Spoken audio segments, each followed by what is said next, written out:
السلام علیکم ناظرین، کیا مذاکرات کی آڑ میں مذاکرات تو نہیں ہو رہے؟ مذاکراتی کمیٹی کے پاس عمل کا اختیار موجود ہے؟ مذاکراتی کمیٹی کے پاس کتنے اختیارات موجود ہیں؟ کیا حکومت کا ایجنڈا صرف 5 سال پورے کرنا ہے؟ کیا حکومت اور تحریک انصاف مذاکرات کے لیے سنجیدہ بھی ہیں؟ مذاکرات کے لیے حکومت کا کیا ایجنڈا ہے؟ آئیے سنتے ہیں تجزیہ کاروں نے اس پہ کیا فرمایا۔ منیب، یہ جو بات چیت اور مذاکرات کے حوالے سے سب سے پہلے تو میں یہ پوچھوں گی جی کہ کیا مقتدرہ آن بورڈ ہے اس میں پی ایم ایل این کے ساتھ، اور وہ ان کی صلاح مشورے کا لفظ استعمال کر لیتے، صلاح مشورے گاہے بگاہے ہوتا رہتا ہے، اور کتنی بااختیار یہ خود کمیٹی ہے جو حکومتی مذاکراتی کمیٹی ہے؟ دیکھیے، یہ حکومت پاکستان کی مقتدرہ کی مرہون منت بنی بھی اور چل بھی رہی ہے، تو اس میں صلاح مشورہ تو میں اب کیا کہوں، لیکن یقینی طور پر جو یہ حکومتی کمیٹی کر رہی ہے اس میں مکمل طور پر پاکستان کی اسٹیبلشمنٹ آن بورڈ ہے، یعنی اسٹیبلشمنٹ کو پتہ ہے کیا ہو رہا ہے، اور کوئی دباؤ نہیں ہے پاکستان کی اسٹیبلشمنٹ کی جانب سے کسی قسم کا۔ انفیکٹ یہ جو مذاکرات ہیں اس کے حوالے سے وزیر اعظم پاکستان یہ بہت سی جگہوں پر یہ کہتے پائے رہ گئے ہیں کہ انہوں نے کہا ہے کہ یہ مذاکرات اگر تحریک انصاف کے ساتھ ہوں گے، پایہ تکمیل تک ہوں گے، تو یہ خالصتاً سیاسی بنیادوں پر ہوں گے، اس کے اندر کوئی اور ایلیمنٹ انوالو نہیں ہوگا، اور اسٹیبلشمنٹ خود ظاہری طور پر تو ویسے بھی نہیں ہو سکتی۔ اور آپ ایک چیز ذہن میں رکھیے گا کہ اگر ان مذاکرات کے اندر بہت زیادہ ڈیسپریشن ہوتی یا یہ ہوتا کہ جی کوئی ارجنٹ چیز کسی کو ایڈریس کرنا ہے، تو ان مذاکراتی کمیٹی کے اندر اس میں آپ کو محسن نقوی صاحب نظر آتے ہیں۔ جیسے آپ کو پتا ہے نا، خیبر پختونخوا سے آ رہے ہوتے ہیں تو محسن نقوی صاحب انٹریکٹ کر رہے ہوتے ہیں، کیوں کہ وہ ایک لا اینڈ آرڈر کا مسئلہ ہوتا ہے، گنڈا پور صاحب سے بات کرنی ہوتی ہے، اچھا آپ ادھر آئیں ادھر نہ آئیں، اچھا اپنا کیوں آ رہے ہیں یار، اچھا آ جائیں، یہ نہ کریں وہ نہ کریں، اس ٹائپ کی باتیں۔ پھر جب ڈنڈا سوٹا چلنا ہوتا ہے تو محسن نقوی صاحب آ کے بتا دیتے ہیں کہ بس ٹھیک ہے یہاں تک تھا، اس کے بعد جو ہوگا وہ اس کے ذمہ دار آپ خود ہیں۔ صحیح۔ سو اس کمیٹی کے اندر محسن نقوی صاحب نہیں ہے، سو آپ کو ایک تو یہ انڈیکیشن بڑی کلیئر ہے کہ یہ کمیٹی ایک خاص سپیڈ پر چلے گی، اور کچھ لوگ اس کے اندر جیسے رانا ثناء اللہ صاحب ہیں وہ بہت پر امید ہے کہ یار کوئی سیاسی ڈائلاگ ہو، کیونکہ رانا ثناء اللہ صاحب نے کیونکہ خود بہت سی چیزیں برداشت کی ہیں،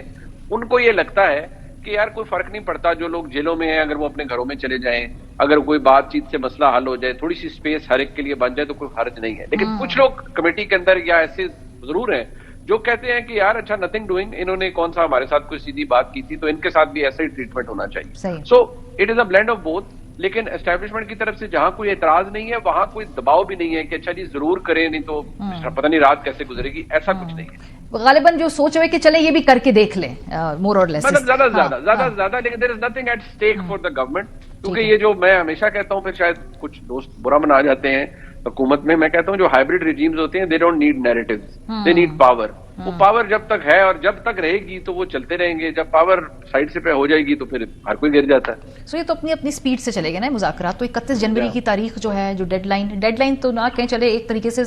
کہیں معاملے کو پہنچانے کی طرف بڑھیں، تو 31 جنوری کی پی ٹی آئی کی طرف سے یہ بات چیت ہے کہ 31 جنوری ہونے کو بہت زیادہ ٹائم بھی ہے، اگر نہیں معاملات کو آگے بڑھانا تو کئی مہینے کئی ہفتے اس سے اوپر گزار لیں، بات کسی منطقی انجام تک نہیں پہنچے گی۔ ہاؤ پرومسنگ از دس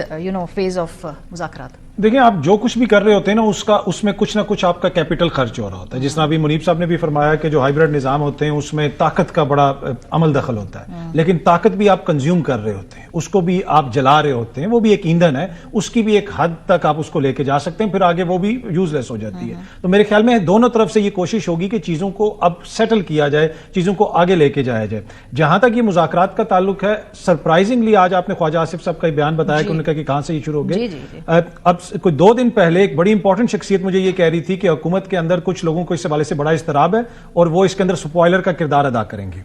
اور انہوں نے کچھ نام بھی لیے تھے، اور آئی ایم سرپرائزڈ کہ ابھی یہ کمیٹی یہ کوئی اپوزیشن نے تو نہیں بنائی، یہ تو خود وزیر اعظم صاحب نے بنائی ہے، مذاکرات حکومت خود کر رہے ہیں، تو ملک کے وزیر دفاع کا یہ کہنا کہ کدھر سے شروع ہو گئے ہمیں نہیں پتا، تو اٹ شوز کہ بہت سارے معاملات ہیں۔ جو میرے پاس خبر ہے کہ یہ ایک مذاکرات کمیٹی کے ساتھ ہو رہے ہیں اور ایک مذاکرات کہیں اور بھی ہو رہے ہیں۔ اچھا۔ اور اس دن بھی جو کمیٹی میں بیٹھے تھے، میں اندر بیٹھی ہوئی ایک شخصیت کے حوالے سے آپ کو خبر دے سکتا ہوں کہ انہوں نے بتایا کہ جو 1-2 شخصیات تھیں حکومت کی، وہ بڑی ناراض سی لگ رہی تھی، لگتا یہ تھا کہ ان کا دل نہیں ہے بیٹھنے کا، لیکن وہ بیٹھی ہوئی ہیں۔ تو ایک تو مذاکرات اس کمیٹی کے ساتھ ہو رہے ہیں، دوسری طرف بھی انگیجمنٹ ہو رہی ہے، علی امین صاحب کی انگیجمنٹ ہو رہی ہے، اور دونوں طرف سے چیزیں چل رہی ہیں۔ کلوزنگ نوٹ منیب، اس نظام کے اندر بوجھ اٹھانے کی سکت ابھی ہے یا بالکل یہ اپنے آخری اس پہ ہے نہج کے اوپر ہے، اسی لیے بات چیت کر رہے ہیں نا. مطلب کیوں بات کریں خان صاحب سے؟ ان کے 26 نومبر کر لیا انہوں نے، سول نافرمانی کر لی، سب کچھ کر لیا، تو اب کیوں بات کر رہے ہیں پھر؟ اگر پریشانی نہیں ہے، پینک نہیں ہے تو دیکھیے ادراک تو دونوں جانب سے ہے کہ سیاسی بحران اتنا اس طرح چل نہیں سکتا. یہ تو حکومت میں بیٹھے ہوئے کچھ لوگوں کو بھی ہے نا. عمران خان صاحب جب بھی باہر آئیں گے وہ ایک ڈیل کے تحت ہی، وہ ایک ڈیل ہوگی جس کے تحت، ایک انڈرسٹینڈنگ ہوگی جس کے تحت وہ باہر آئیں گے. اور میں صرف اس پہ بہت، کیونکہ میرے بہت پیارے بھائی ہیں اطہر کاظمی صاحب، میں ان سے تھوڑا سا، میں یہ بھی کیونکہ میرا ان سے بڑا ایک برادرانہ خلوص ہے، میں ان سے اختلاف کا لفظ بھی استعمال نہیں کروں گا، میری رائے مختلف ہے. میں صرف اس پہ یہ عرض کروں گا کہ کچھ ایسا بدل نہیں رہا جو شاید کسی اور زاویے سے دیکھا جا رہا ہے. اچھا وہ جو اگر آپ صرف سبسکرائب کریں ایک ویو کو یا اس کو دیکھیں تو وہ نظر آتا ہے کہ ٹھیک ہے جی، ہم میری تحریک انصاف بڑی کانفیڈنٹ ہے، دنیا بدل رہی ہے، ادھر ٹرمپ ایڈمنسٹریشن آ رہی ہے اور یہ نظام بڑا، اس کی دوڑیں لگی ہوئی ہیں. لیکن نظام کی دوڑیں تو اب سے نہیں، بہت پہلے سے لگی ہوئی ہیں اور اس کے مسائل کچھ اور ہیں. وہ یہ کہ آپ at the end of the day آپ نے ایک لیجیٹیمیسی کے، جب ایک حکومت کے ایشوز ہو تو آپ چاہتے ہیں کہ سیاسی ڈائلاگ ہو. ٹھیک ہے، لیکن میں آپ کو دوبارہ یہ بڑے احتیاط سے عرض کرتا ہوں کہ ایسا کچھ بھی نہیں ہو رہا جس کی وجہ سے یہ لگے کہ بس حکومت کے تو دن گنے جا چکے ہیں، یہ فارغ ہو رہے ہیں، اسٹیبلشمنٹ سجدہ ریز ہے اور سارے فارغ ہو رہے ہیں. ایسا کچھ نہیں ہے. تحریک انصاف کو پتا ہے کہ اگر ہم نے یہ نہ کیا تو پھر شاید بہت دیر ہو جائے گی. صحیح.